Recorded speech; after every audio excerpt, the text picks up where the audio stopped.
Welcome to today's episode. It's Monday, April 21st, the birthday of both Mark Twain and that picture of the Loch Ness Monster, the surgeon's photograph. That's what it's called in 1934. Do you know why it's called the surgeon's photograph? It's that picture where you see it's really grainy. You see like the top of It's like a dinosaur head sticking out of the water, right? It was, I think, a doctor. It was like a group of people, and they all decided to pull a prank. And the reason it's called the surgeon's photograph is because he was like a surgeon or a gynecologist or something. And so they thought it would lend more credibility to the hoax. But yeah, you're listening to a podcast where we discuss the most recent installments of a different series every show. Ransom Canyon is a new Netflix series developed by April Blair and based off Jodi Thomas's book series.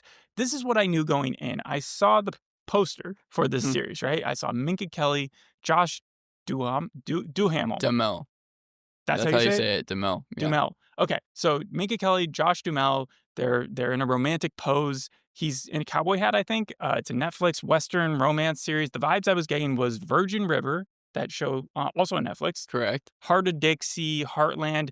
Not like the period pieces, Godless, American Primeval.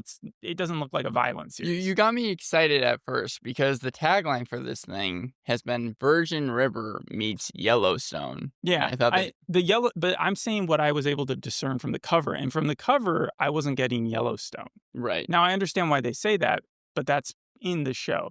It is modern day. Also, the title, Ransom Canyon, before I knew it was a book series title, it feels like it came out of a generator. Like, when you get your rapper name or your stripper name back using like like Ransom and then Canyon. That's just a team up of a romantic Western soap name. Like, it could have been anything. The 46-minute pilot, Don't Let Me Fall. I watched it. You did research on it. It's so titled because a lot of the characters have their own baggage and they're desperate. Also, Lauren, the cheerleader, nearly falls into the boards of a house when they're hiding in a storm, and she yells, "Don't let me fall." So they say the name of the title on the first episode. Do you want me to get into the breakdown, or do you have anything to say about the book series? Yeah, I'll just talk about the source material really fast. Ransom Canyon was the first in a 7-book series. The book came out in late 2015. So Game of Thrones. Yeah, it's the first of Jodi Thomas's work to be adapted, but in 2006, she was inducted into the Romance Writers of America Hall of Fame. So she hasn't gotten like the full Harlan Coben treatment where she's able to produce everything on Netflix every year. So is this her only series? Or like no, she's ran a couple other ones, but I think Ransom Canyon, is her most famous. It's her most recent. Also, probably 2015, you said? Yeah, well, she's also coming out with a prequel book in the series, so it's going to be like an 8-book series pretty soon. That's coming out late May next month. Well, 60%, I wonder if it's like this in the book, 60% of this show is just sexual tension between couples. You've got Quinn and Staten, Lauren and Lucas, Yancey and Ellie. Out of those 3 groups, Lauren and Lucas are the only 2 that are actually together. But it's funny because you have the old, like, over 40 group with Quinn and Staten, the Minka Kelly, Josh Duhamel. Sorry. Duhamel. Yeah. And then you have the 30-year-olds with, I think, Yancey and Ellie. And then you have the teen storyline with Lauren and Lucas. It feels Hallmark. I know that Virgin River and everything, but that's just... Lifetime, Hallmark. Right. You can kind of take the 60% and say it's exactly like that. 15% of it is family drama, also sort of Hallmarky. Everyone knows everyone. It's a small town. The roots run deep. 15% of it is that Yellowstone evil plot line where the government is coming in with this pipeline and they're trying to get Staten's land as well as the Fuller's land, Cap Fuller, who's played by James Brolin. Yeah. Josh Brolin's dad. Who has no plans of retiring. He saw that his son was in that other Western series, the sci-fi Western series on Prime, right? Outer Range? Yeah. Was that not Josh Brolin? No, that was Josh Brolin. Okay, yeah. And he said, I want to do that too. I also live in Texas. And so, yeah, this is a low-key climate-aware show, kind of different than Landman, where they're trying to oil stuff up and rig it, drill, and all that. This is kind of preventing that. They're trying to stop the habitat loss, the emissions, the lower quality of life that happens when a pipeline runs through your place. So it's kind of about environmental protection, environmentalism? Except that's not really why. Staten just doesn't want to lose his property, and he also doesn't want change. I mean, he's been through a lot of change. He lost his wife 3 years ago, and in the show, he loses his son within the first 5 minutes. Yeah, so, and that was a difference from the book. In the book, it starts 5 years after Randall's death. But it starts 5 years after Randall's death? Yeah, because in the series, it's like it shows like a black screen that says 1 year later. Yeah, right? We'll talk about how they did it in the series because it's kind of funny. The last 10%, because if you remember 60%, 15, 15, is 10% teenage angst. You do have a pretty strong high school element with the Lauren Lucas storyline, and Davis is the bad guy. His son is also a bad guy in the show, is kind of a bully, but neither of the villains are really that bad. That would be probably one of my, not cons, but like, be aware that this show isn't super exciting in the fact that you have like some evil guy twirling his mustache. From what I understand, it's supposed to be like 3 families are competing for like this patch of land, I read right? that too, and I was trying to figure it out because you got Staten, right? Mhm. And his last name I think is like Kirkland or Kirkland, something. yeah. Yeah, and then you have the Fuller house, and then you have Davis, but Davis is related to Staten because he is, I think, his brother-in-law. I think he was married to his wife, and so his nephew was Randall, who is Staten's kid who dies. I'm not exactly sure where the last family comes into play, or if they're including Davis at. Oh, it could be the Russells, who are Lucas's.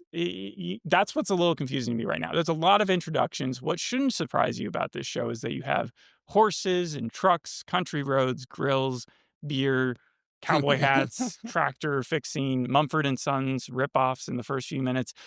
Friday Night Lights, Minka Kelly, like she's super football oriented. They even go to a game, a high school game. Right, so what's the difference between how close is Quinn O'Grady to Lila Garrity? I guess her in like 20 some odd years. Lila was sort of a spitfire. Like she wasn't afraid to cause some trouble. She also had sort of a will they, won't they with like, or a love triangle in Friday Night Lights. And I guess they're going for that here, but she's much more laid back, much more like the girl that was never picked, Uh-huh. in high school. And that's why she's pining over Staten. Cause again, he was really depressed about his wife for a couple years. Then it's his son's 16th birthday, and they're kind of at odds with each other because Randall is just not having it for his dad. I guess there's just issues between the two of them. And that's the day he dies. So like he gets this this car from at his birthday from Davis, the villain, and he goes out with it that night, and then he just never comes home. He's just dead.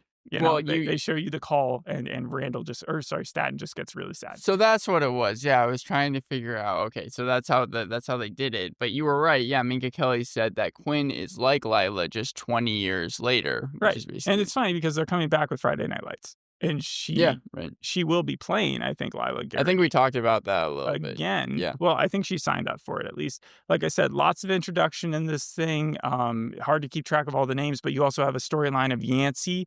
Yancey is this stranger who pops into the land. He's hitchhiking, and he gets a ride from the sheriff.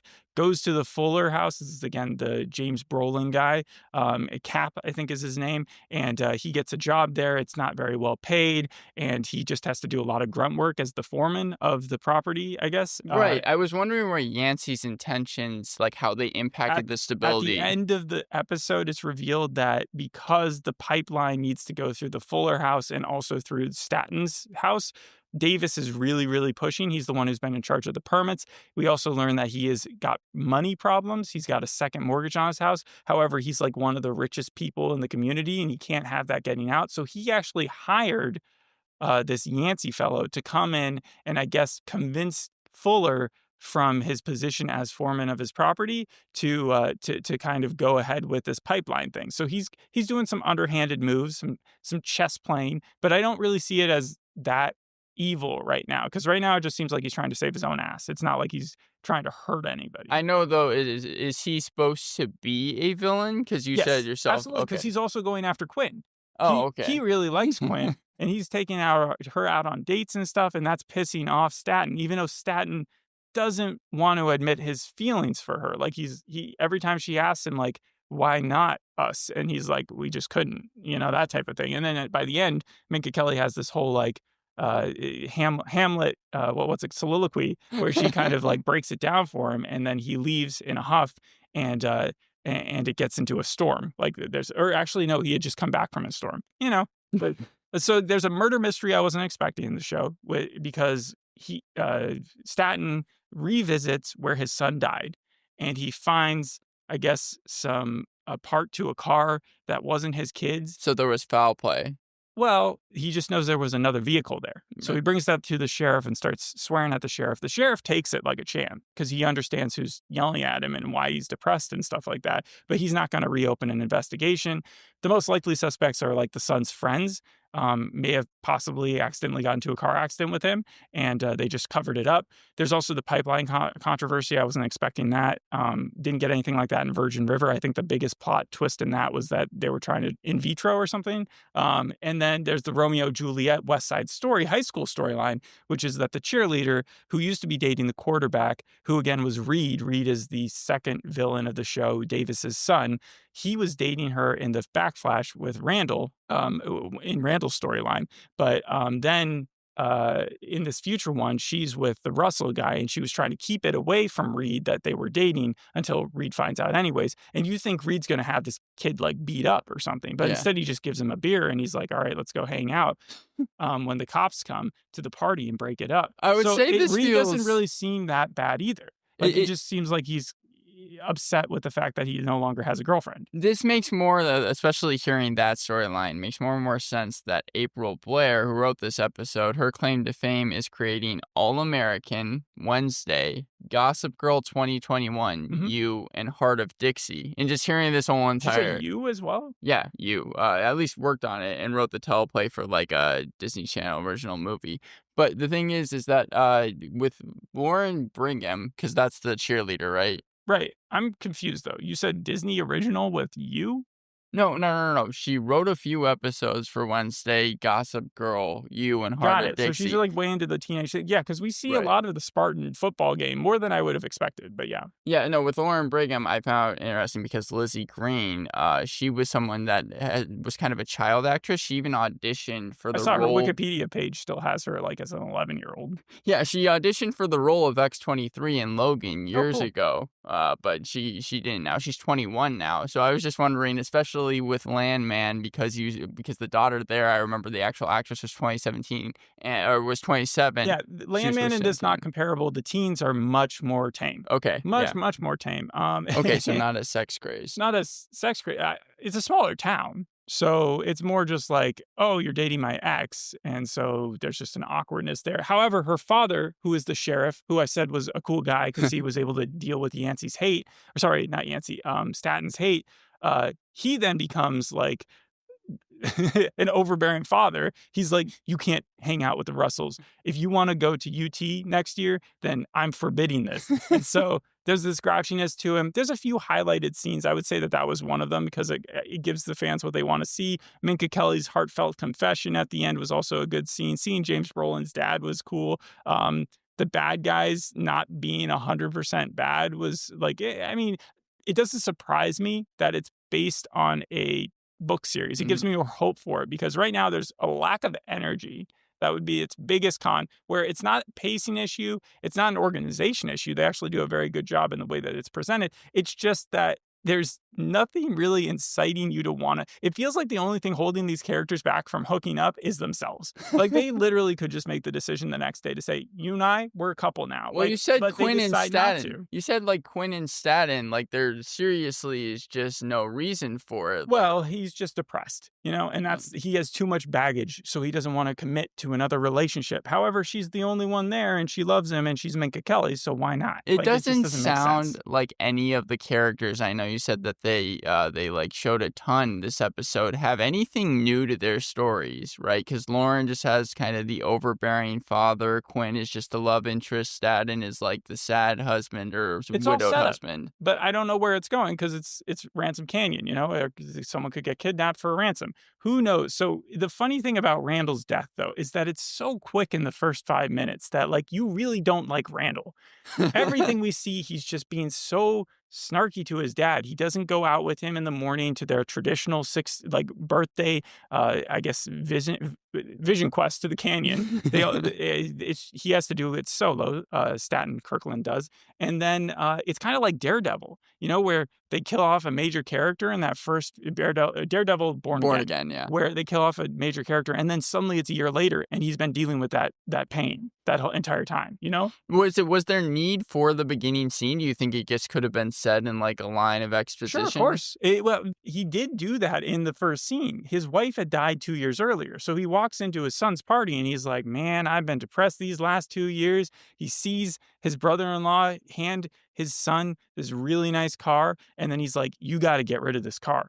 He's gonna ask for stuff. I don't wanna give it up. Like, I don't even know if the pipeline was on the table at that point, but Staten knows there's and the kid's like, "What, you want me to give up my car? It's a freaking car." And so, like, he drives it off into midnight, and then that's when it's a stormy weather thing.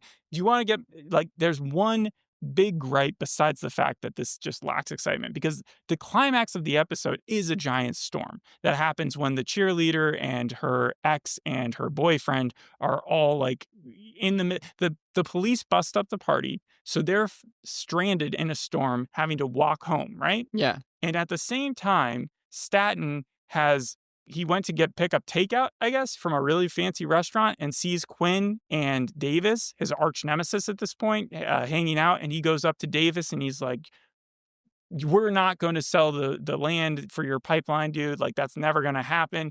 He marches off in a huff. He's driving home almost a year to the day from when his son died in a storm. And he is still gutted, obviously, but he's going past and he passes the kids. And you'd think, like, in his mind, he would be the one person who would stop immediately and be like, "I gotta Yeah, save in my these kids' car, yeah. lives." Yeah, like, in fact, they are his son's friends from a year earlier. So, even if he didn't recognize them, though, you'd have to think he would have stopped anyways. But he drives past and he's like, "Darwin Award," and he just, like, blasts it off. Like, "Oh, these kids are probably gonna die." I was going to ask He how Staten's like how his decisions and interactions are affected because of their deaths, but it seems like he's just more closed off more Well, than it's ever. just really like, I'm like, what is going on in this dude's head? Like, your kid literally died in a storm a year ago, and you're not going to stop to save some kids. He does come back, but it's later after one has already broken their leg and like a few of them have almost died. Again, the cheerleader had to yell, "Don't let me fall," like that type of thing. And they were like barricaded in this house that was falling apart in the middle of a twister. And so it's the equivalent, I would say, to Spider-Man or Andrew Garfield's Peter Parker, if in No Way Home, after the drama with Gwen Stacy, he'd seen Zendaya fall from the rafters and he just like, because I mean, just didn't do anything about he it. was just like, "Darwin Award." Okay, so the writing, it seems like also is kind of a little bit of a problem. That no, I said that was my one big gripe because it didn't fall to the character, and you would think as a main character that, that would be one of the intentions would be to make this guy seem cooler, but I don't know. What's the reviews been like? So it has a 54% on Rotten Tomatoes with a critic score, 69% audience score, and a 6.4 on IMDb with So, around 1,000 reviews. mid-tier. Yeah, Mid-tier at best. I would agree. I was surprised that it wasn't more just Minka Kelly, Josh DeMille. Duhamel. It doesn't spell that way, so I don't wanna say it that way. Okay. It ended up being more of an ensemble community show, which I was cool with. Once I found out it was based off a book, I also just wanna give it more latitude because I'm sure that things play out. Like, this isn't just thrown together for no reason. The Yancey, Ellie storyline is the most underdeveloped. She's a bartender. She picks up on the fact that he could be there for other purposes than just to be the cattle manager or the horse feeder and stuff like that. They probably are going to hook up at some point. Also, Quinn owns a dance studio, but like the most we see her do work besides playing the piano a bit is to like sew lavender beads together. So like the way that their jobs are depicted is just kind of funny. Overall, I would probably give it a 4.5 out of 10, Okay, which so it sounds doesn't really pass. bad, but again, 5 out of 10 for me is like the most traditional, just fine show. I know that this is a weird question to ask, but how was it directed? I was interested in this. So, like, again, if you compare it to Godless, you're gonna get a lot more cool views, but this is still a beautiful area. I mean, I think they filmed in New Mexico or somewhere in the Yeah. Sonoran Desert. No, they filmed in It was green though. There were some lush properties at some point. So it's like one of those areas where you get a lot of desert and then suddenly you're amongst the trees. right, they actually didn't film in Texas, they filmed in Albuquerque, Santa Fe, and Las Vegas, which is close to where Josh DeMille actually lives. Mhm. Ransom Canyon is an actual place in Texas, but has a population of less than 1,200 people, and it's just a desolate desert area. Right. So I found that funny, but it was directed by someone who's directed a lot of things. Westworld, Amanda Marcellus is her name. Westworld, The Umbrella Academy, Invasion, Ozark, Class of '09, and 4 episodes of The Pit. She directed the second episode, which we reviewed in episode 12, Well, which I'm was happy I said it was well organized then, because that's what you definitely need for those other shows, Westworld and The Pit. Like, you can't knock those guys for not telling a story in a fashion where it's like we're gonna show you the characters first. You're never gonna be like, who's this person and why are they doing this? well, Yeah. especially episode 12, which is kind of like a huge one for The Pit. But some of the quotes I have for the series Ransom Wait, Canyon. but did she even do episode 12? Yeah, she directed episode 12. Wow. Okay. Yeah, that's impressive. The AV Club titled their review Western Romance Ransom Canyon Goes Down Easy but Leaves a Weird Aftertaste, giving the series a C. Variety titled their review Netflix's Ransom Canyon is horny, absurd, and ridiculously entertaining Yeah, when it comes for down to the it. girls out there or for the guys, dudes riding around horses taking their shirts off. There's a lot of soapy stuff in this. And here's a fun fact. If you go onto Netflix and you type the word soap and you think you're just going to get like, Married with Children or those like soap operas, Yeah, right. you instead get some really, really saucy material. Like, again, the 365, like all of that is in if you just look up soap, which is weird. It's funny because DeMille's first big role was from 1999 to 2002 in All My Children. But this was also Netflix's first use of alternative power sources. Production didn't use a generator, and instead the production crew powered their base camp and catering using the sun. So I was right of solar power, but so I was right about the fact that this show cares more about than like Taylor Sheridan's anti-woke, anti-climate initiative, where he's just like, fuck solar and wind. And instead, these guys are like, no, we don't want our pipelines here. I think that's how DeMille honestly lives because he was offered the show. He's off the grid, like in Minnesota, where he had to work to turn into a home after buying a year for 15 years. He's a house flipper? Yeah, well, no, he is currently living off the grid 40 miles away from the closest store. Ah. And also, So he is his character. yeah, Yeah. and I think Minka Kelly, this is her last major role since like Almost Human back in 2013. I think she was also in Titans, but this is like the first time. And then when you think I about feel like I've seen her before, but I get her confused with Megan Fox. So, like, who knows? all right, well, I mean, that's about it? all I have. Yeah. All right. Thanks for listening. We'll see you in the next episode. Hope you enjoyed this one. Bye. Bye.